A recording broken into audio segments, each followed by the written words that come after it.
Hyperconnectivity fundamentally redefines the way enterprises, individuals and governments relate to each other. Combine it with new ways to create values for businesses and society, and you will see why leaders are so desperate for a roadmap that will help them to start understanding and embracing this new reality.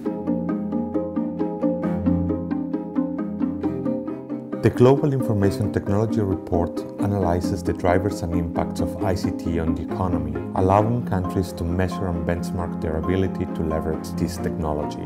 Through its Network Readiness Index, the report measures the ICT infrastructure, the cost of accessing this infrastructure, and the presence of the necessary skills to ensure an optimal use.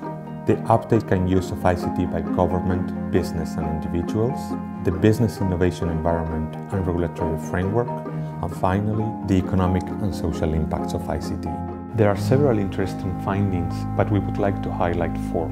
The first one is that the Nordic countries and the Asian tigers continue to dominate the digital landscape and they remain in the top 10 of our ranking. The second finding relates to a big gap between developed countries on the one hand and developing countries and emerging countries on the other hand, not only in terms of ICT infrastructure, but in terms of the benefits that ICT can provide to improve their competitiveness and well-being.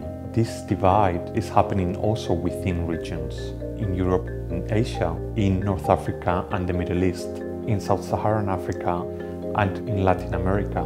The fourth finding relates to the presence of an investment threshold. There is a certain minimum investment. Once this threshold has been achieved, we observe that there are increasing marginal returns to those investments.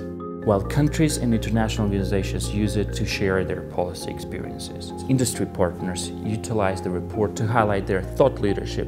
We hope this report will help policymakers, business leaders and the civil society to take action and unleash the full potential of ICT.